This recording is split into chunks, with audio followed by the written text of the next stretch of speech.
Welcome to a Seeds of Wellbeing Voices from the Field podcast featuring voices of Hawaii agriculture producers for Hawaii agriculture producers.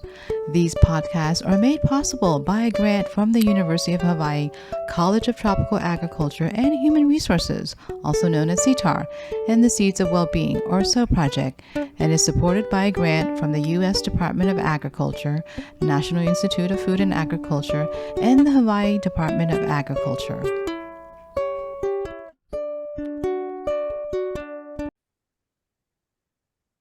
Aloha, everyone, and welcome to another episode from Voices from the Field of the Seeds of Wellbeing podcast. Today, I have the honor to do Talk Story with Joe McGinn.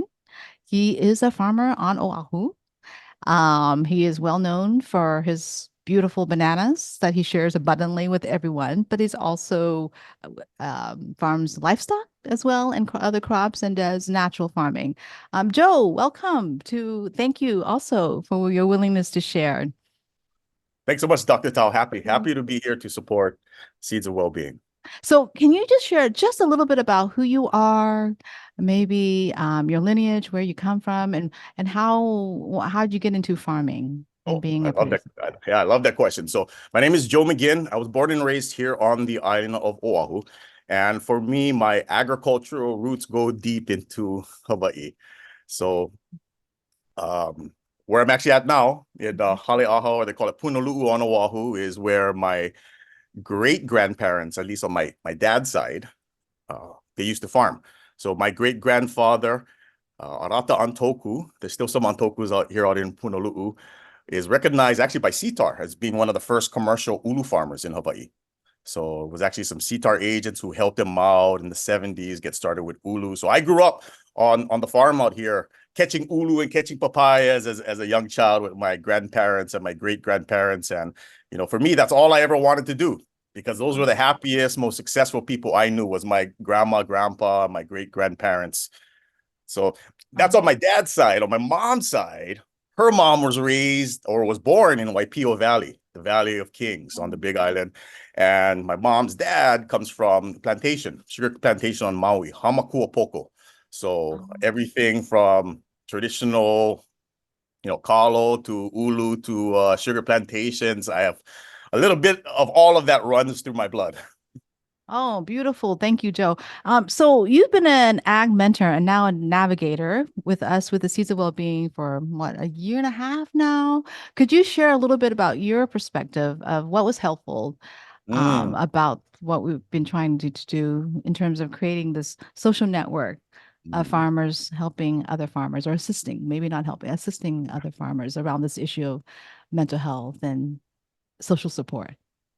I feel really lucky because I believe I was in the first, right? You Yes, now have you were had the first. three different Yes, cohorts now move through, yes. and it's been incredible to see the interest and the amount of people that are coming forward to volunteer and say, yes, I want to get this training, and yes, I want to be of support to my community. Because I can tell you, when before you came around, a lot of the stuff that I see other farmers struggling with, I went through myself, and there was no one I could turn to. Oh, so what are some of the challenges that you said that you experienced yourself or others that you're seeing that there was not support for? What are some common challenges in Hawaii that maybe other folks that are not in Hawaii they may not understand? Or even if you're in Hawaii, you don't realize the challenges of ag producers here. Yeah, that's a great question, because I think universally, around the world, no matter where you're at, there are certain things that we all face as small farmers, right? The cost of goods and services is increasing. The margins that farmers make off of what they sell is super thin, and we're facing all kinds of challenges, from government regulations to natural disasters. So I think there's a common theme that we all face no matter where we're at in the world. Unique to Hawaii, though, at least for myself, the challenge that I found is it's almost a cultural challenge, where in one regard, we're really unique in Hawaii with our own local culture of being this incredible mix of people from really all over the world, throughout the Mhm. Pacific, even from Europe and other places. And we also have a very unique growing culture here in Mhm. terms of our seasons. Mhm. And a lot of what's available to us comes from either North America or Europe. So there's a little bit of a contextual challenge because what works in North America and Europe may not work in the middle of the Pacific Ocean. Mm. And at the same time, I believe when I was first getting back into farming, because for me, I consider myself lucky because my grandparents always honored education and they Mhm. wanted me to have an education, a college education, which, no one in our family has ever had before. So I'm fortunate to say I got that that piece of Yeah. paper under my belt. And at the same time, I always wanted to do what my grandparents did. So um, it was a little late for me where my grandparents weren't around to actually see me graduate from college and get my diploma. And a lot of these challenges that I encountered with getting farming going again, I didn't have the mentors. I didn't have the Mhm. dad or the grandpa or the uncle or auntie who has Mhm. been doing farming for generations, who could answer those questions easily, who've already Mhm. experienced the challenge that I was going through. So Yeah. it was both shocking Mm. and almost scary at the same time because these things are happening. I know I need help, and I didn't know who to talk to or didn't know who even where to ask for help. So you weren't able to get the help you needed? It was challenging. It felt alone. It felt scary in the very beginning. I actually had to go out and get both technical support in terms of understanding the farming process, Mm-hmm. and where I feel grateful is I also got help in terms of the mindset, because that's Okay. something well, at least before, it wasn't really talked about. Is right is your Yeah. mindset when you go into farming. There's certain things that you're Mm-hmm. going to experience that you're not going to experience in an office job or working in Yeah. your own business. There's some real life things that happens when you're working with nature. And if you don't know those things are going to happen, it can be shocking and frightening. And, a lot of times people give up and quit when they run into those things and don't have an answer, don't know what to do or who to ask for help. So talking about mindset, how has being part of this program, the Seeds of Wellbeing, and as a ag mental health mentor, what were some of the skill sets or ways of coping or that you gained and you learned, and what did you find was helpful or not Yeah. helpful? Yeah. No, I thank you. I found all of it helpful. Yeah, all of it helpful Mhm. in the sense that it caused me to really take a different look, because I come from the belief that you can't really help someone with something if you haven't actually done it yourself. Mhm. And that was actually one of the biggest problems that I ran into early on in farming, where you have people who are giving technical support or doing education and outreach. And when you ask them a question, Mhm. it may sound good in terms of being the correct answer, but as you dig deeper, most times you find out that it's just an answer being repeated. It doesn't actually come from real life experience. Ah, okay. So early on, that was one of the biggest challenges that I had when I was looking for help. How I found the Seeds of Wellbeing program to really help me was some of our early trainings that we went through. I got to take a look at myself first, to Mhm. making sure that I was good before I Mhm. can even go out and talk to people in my community. So starting here first with how I think, how I Mhm. operate with, first of all, myself and the people around me. Uh, First, Yeah. before being able to go out and say, hey, let's talk, let's have a conversation. What can we do to support you here? So it's a process of starting at home first and Mhm. making sure your house is good before you go out. And But that takes a lot of courage, Joe, right? oh And yeah. we know that mental health is still has a lot of stigma and people don't Uh-huh. want to admit. So that for the ability to do that self-reflection and to say, I got to clean my own house. It's sometimes scary when you Oh go yeah. deep. and you see, whoa. So how are you able to do that? If you meet most farmers, the real farmers that I meet, they love challenges. Mm, So if you tell a farmer you can't do that, they'll probably be one of the first people to tell you, "Oh yeah, you wait and see." yeah. So in a very exciting and almost competitive way, I look for places that are uncomfortable. Oh, So okay. I find that those places where there's uncomfort, if we're Mhm, able to sit in those places and mhm, really appreciate what's happening, if we can just hang on for just a little bit, mhm, just on the other side of that uncomfortableness, some people may even call it a mhm, scary feeling or fear or even terror. mm, Just on the other side of that is something beautiful. So I look for those places and I see how can I mm, learn, what can I experience, what caused this, what role do I have? mhm, Accountability is a word that I'm getting more and more familiar with. So if I can hold myself accountable with how I carry myself, hold myself accountable for how I respond, and I'm looking for areas of growth, mhm. that's where I found a lot of magic to be.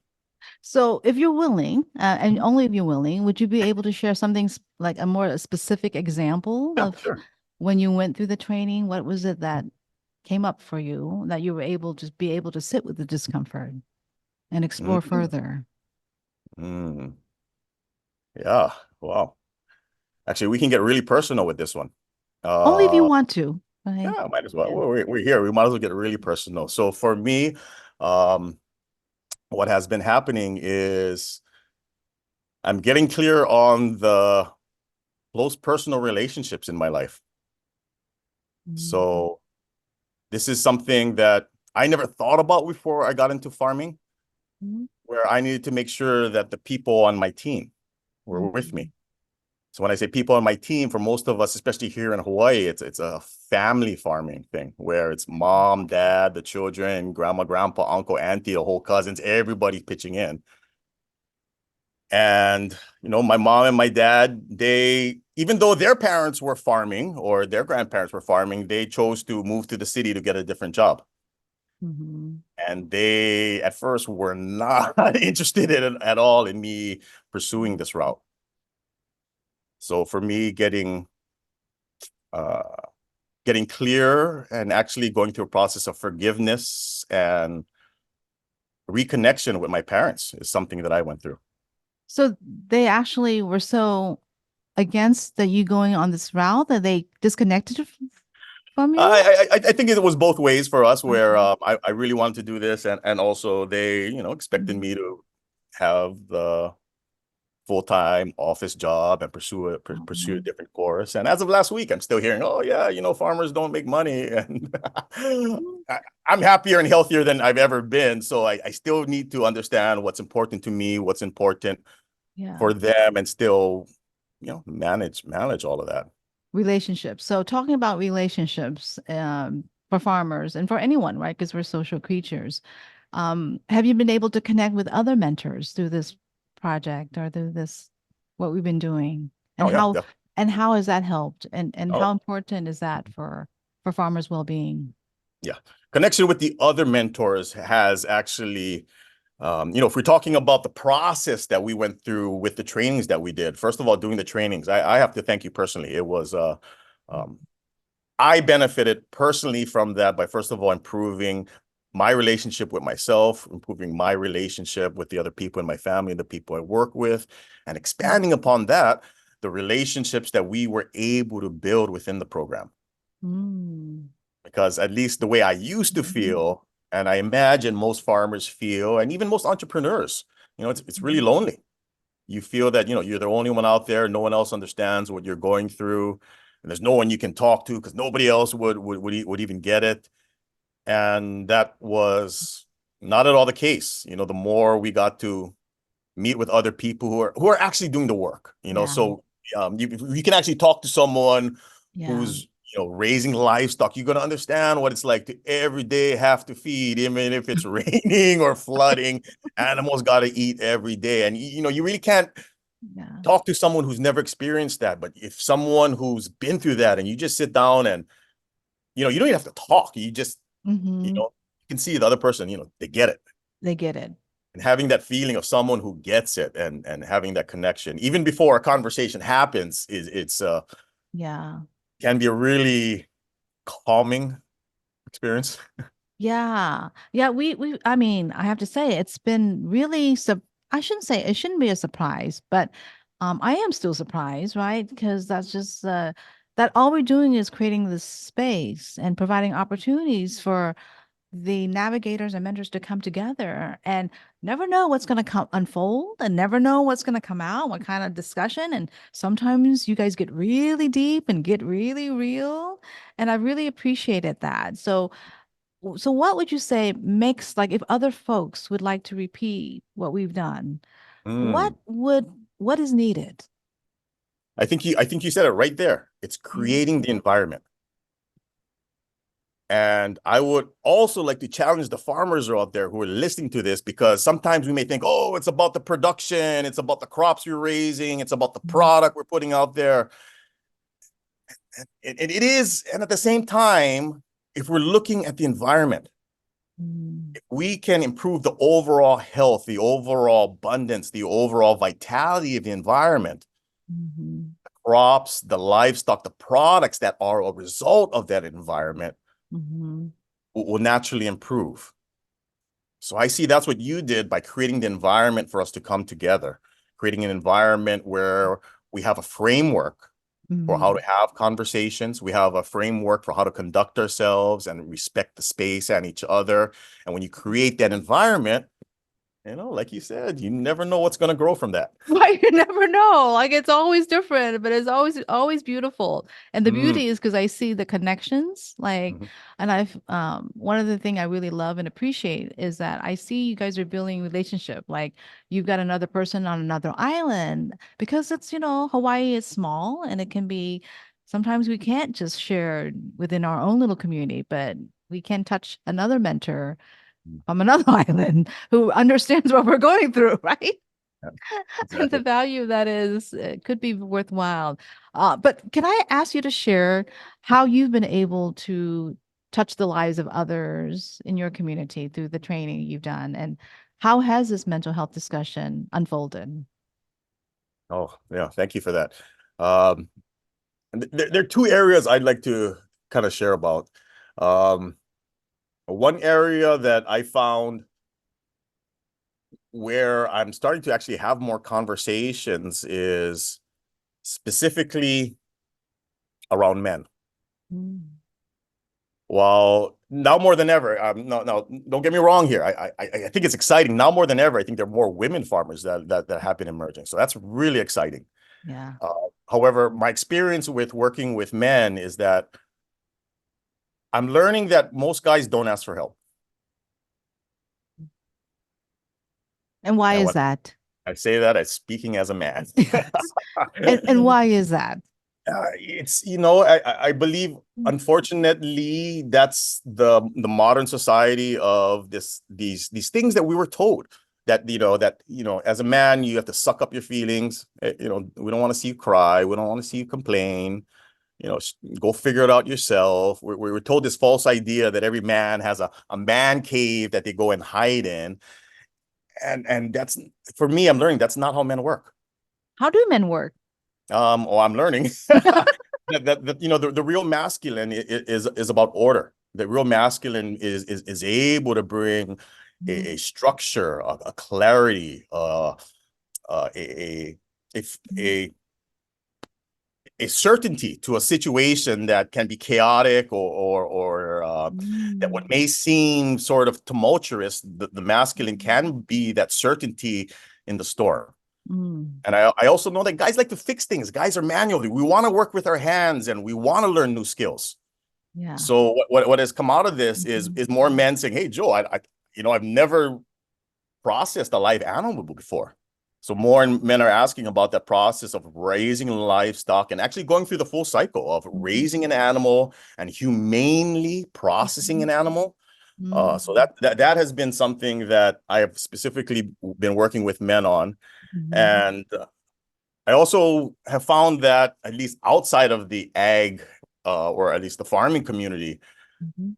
there are a lot of people who need these conversations that we're having. Mm. So while we've had these trainings specifically looking at the farming community, I found myself having more conversations with people who aren't in ag yet, Mhm.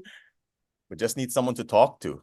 So the work that you've been doing, I feel, has been reaching far beyond our farming community and into a larger Mhm. community on this island as a whole. Oh, that's beautiful. Thank you for sharing that, Joe. What have you noticed in terms of men in Hawaii and the way they cope? Because Mm. what have been the main ways in when is uncomfortable, it's uncertain, it's not what they expected, they can't solve the problem. Well, How are they coping? well, let's get real honest right here, because I think yesterday there was a story about a man in Waikiki shooting, Hmm. involved in a shooting. A couple of weeks ago, there wasn't another incident right up the road from Waikiki in the Manoa Ahupua'a where a man stabbed his children, killed his wife, and killed himself. So just being really real, this is what we're seeing right now Hmm. is this violence Mm.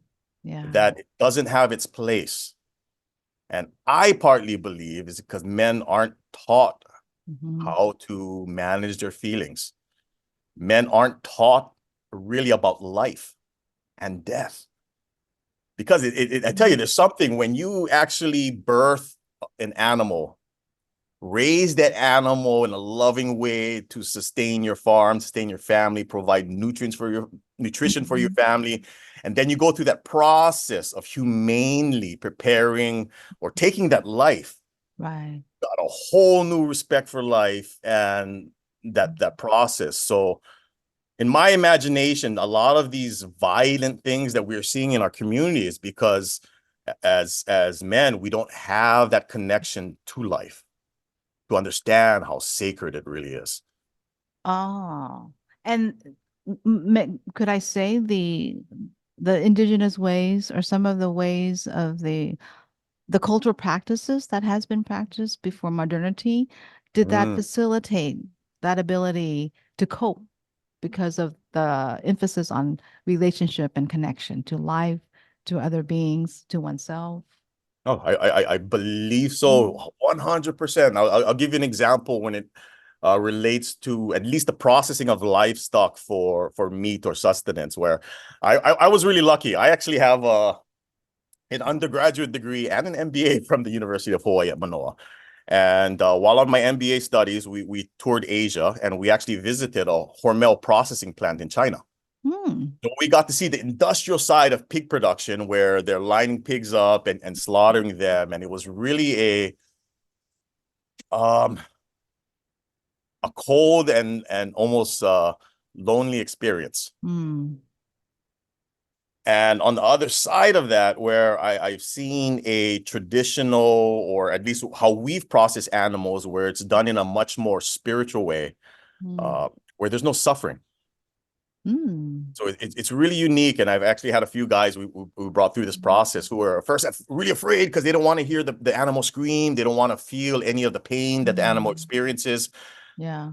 However, in our practice, what we found is that when we are intentional and we involve the practice of pule, or some people may say prayer, and actually asking permission of the animal and thanking them of Hmm. letting them know what their life is for. It's almost as if the animal understands that, hey, I lived a good life, now's my time, and they almost willingly understand and do their part. There's not much struggle involved, there's not much pain or suffering involved in that process. Hmm. It's really a kind of a beautiful experience. If you could, I mean, think about it, now death being peaceful and beautiful, it can Hmm. be. Yeah, because I've heard that the meat tastes differently when the animal is stressed, because Oh yeah. they release their their hormones and fight or flight, right? Yeah, So, no, since you brought that up, I got to bring this up because I personally don't appreciate or don't agree with the way hunting is done with uh if you think about an animal who's squealing before it's about to die, you have all that terror that Mhm. I'm gonna die, I'm being killed, Oh God, running yeah. through the body of the animal. And when you eat the animal, that's in the meat that Yeah. comes into us.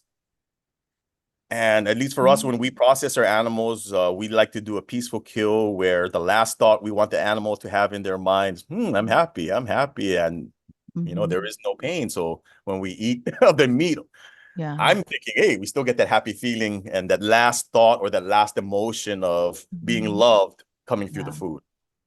Yeah. So again, it goes back to relationships. And it seems Mm. like everything goes back to relationships. And so one of the greatest challenges from what I'm hearing from you is that men are not in touch with their own or their unwillingness, or maybe they haven't been taught how to be in relationships to their own emotions so that they can express it healthily. So how would then men how would Oh then yeah, very men much, very much. so how will men learn how to do this? That's something interesting because more and more I hear people saying, "Oh yeah, if you're going through this, reach out and Mhm. I'm here, or I'm always here, ask for help." And what I found, at least in terms of my own experience, guys aren't going to ask for help. Mhm. And just speaking for me personally, Mhm. what I had to go through, and it seems to work, where if you're lucky enough to have another guy, another man in your life who sees what you're going through, Mhm. who's been through it themselves and who are on the side, they Mhm. literally come in there, they grab you and they get you out of it. And a Mhm. lot of times, it's guys are like, "No, I'm fine, leave me alone. I don't want to hear your help." When really, if not for that Mhm. guy grabbing and saying, "No, come here. This is how we're gonna do it together. I'm gonna do this with you. I got you. Here, follow my lead. This is how we're gonna do it." Having that hands-on, no hesitation, that type of confidence and certainty that, hey, Mhm. enough of that stuff you was doing before. We're gonna Yeah. clean up this mess. We're gonna give you the skills that you need, and we're gonna do it together. For me, that's what I can say have been fortunate to experience. And I feel that because I have had other men do that for me, it is Mhm. my responsibility if I see another guy going through that I pay that forward. Yeah, that's beautiful, Joe. So it sure again it highlights the value of mentors, like or Mm. maybe the word not mentor, but just I don't know, companions in the on the same life path, whatever term we would like to use. But at least, but our companion has different skills and strength, and so because you've gone through it, you understand a little sliver of what the other person, and that value of this network is so precious. If I were to ask you, how many have you've been able to intervene so that you are preventing like some, from something bad to happen? How many would you say that you've been able to reach? for me personally, I gotta keep start keeping track, Huh? because I believe on a daily basis when I talk to people now, Yeah. um, it's it kind of blows my mind the type of impact that I am, almost unconsciously having. And I think almost on a daily basis, is if I meet someone, being Uh-huh. able just to hold a conversation Yeah. in a way where people feel comfortable enough to just share what's going on in their world. Hmm. And a safe space like that is, even though it may seem like we're more connected than ever with technology, the reality is even a safe space like this, how we're talking now, um, there are very few spaces like this where we can be honest and not hold anything back and be Yeah. completely transparent about what we're feeling and what we're going through. And Yeah. we need more spaces like this. So I am grateful because I try to create a space like this with everyone I talk to. It sounds like you've really embodied now. It's just not learning at the head, it's like you are now living what you've integrated a lot of these skills so that anyone who you meet, whether it be a farmer or not a farmer, a stranger, or personal family members, through just you creating the safe space has a transformative effect, which Mm. is what we're hope. Well, I mean, one of the goals is what we're hoping is just to create more safe spaces for social connection. And how have you been transformed because you are providing the safe space now? Yeah, yeah, as you were talking, two examples came to mind of people who don't do farming, and at first I was a little shocked by this because I don't have any experience, at least me personally, with crystal methamphetamine addiction. Mm, I don't have any experience with schizophrenia. mm, And more recently, those are two conversations I've had with two different people who are going through the process of recovery and are in the process of addressing their mental health. And mm. even though they're going through therapy and have these doctors and have these support groups, the feedback I got from them directly was just in a half-hour conversation, they were able to measurably change how they feel and how they think about themselves and whatever problems that they had. Before we started talking, they just felt better about it by the time we were done. Oh my goodness. So how does that make you feel? It feels like I'm doing what I'm supposed to be doing. Mm. Yeah, so you're out there planting seeds. You're out there planting wholesome seeds. We're changing that environment because if we Yeah, change the environment, everybody flourishes, right? right. So what can we do moving forward then? What else can we do to be of service? Mm. I believe continue what we're doing, creating more spaces like this where we can have dialogue, where we can continue to talk. Yeah. Continue. I'm really grateful for what you have done because I believe you had a Mhm. vision that no one else had before to make this possible. So I need to personally Mhm. thank you for having the foresight and the ability to Mhm. see something that no one else saw and have the confidence and the courage to keep pushing through to make this happen. So thank you, Dr. Tao, for being able to have that ability and see it through. Oh, Because I imagine you've had some challenges getting us this I, far. I do have a lot of challenges, but honestly, it's not just me. It's because Uh, of you. It's because of my staff, mm. Alexis and Oh, Emma. she's It's awesome. Yep, like they're awesome. all, it's just it's been an amazing journey and experience, and we're continuing to grow. And, we've got 63 mentors now, and I'm hoping it just amplifies just from hearing the stories that you've impacted, gives me a lot of hope and purpose to continue. Um, so with that note, I'm going to ask you like any last words of wisdom for our listeners out there.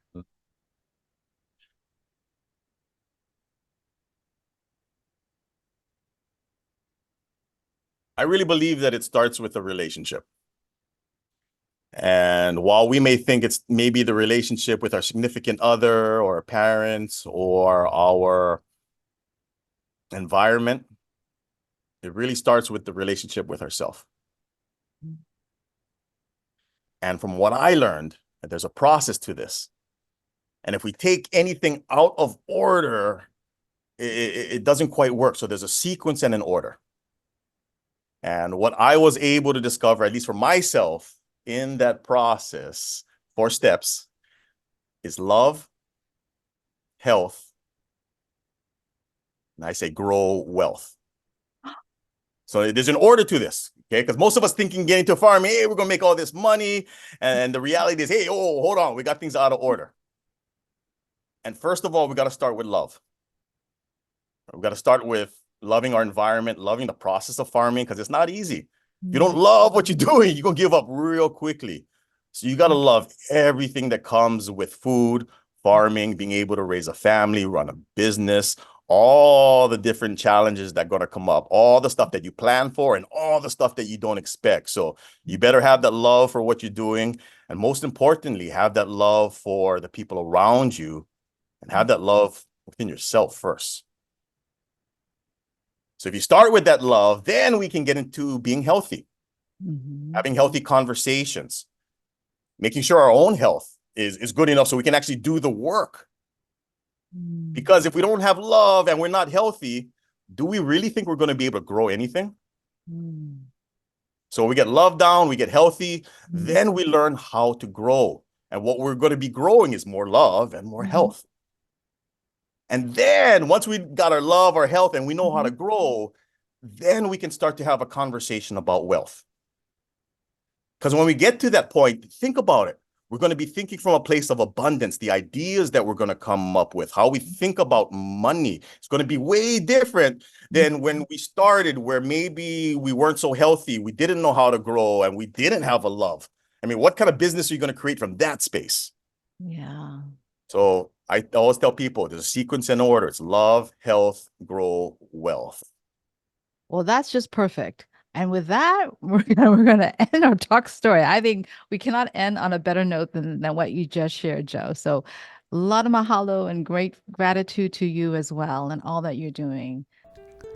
We want to thank our guests for their generosity and mana'o.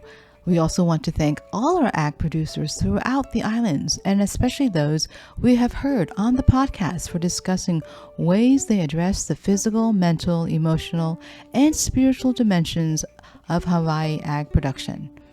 Each story, each voice contributes to a broader understanding of what it takes to survive and thrive as we feed our communities. Wherever you may find yourself within our island agriculture economies, if you would like to share your story in our podcast, please contact us.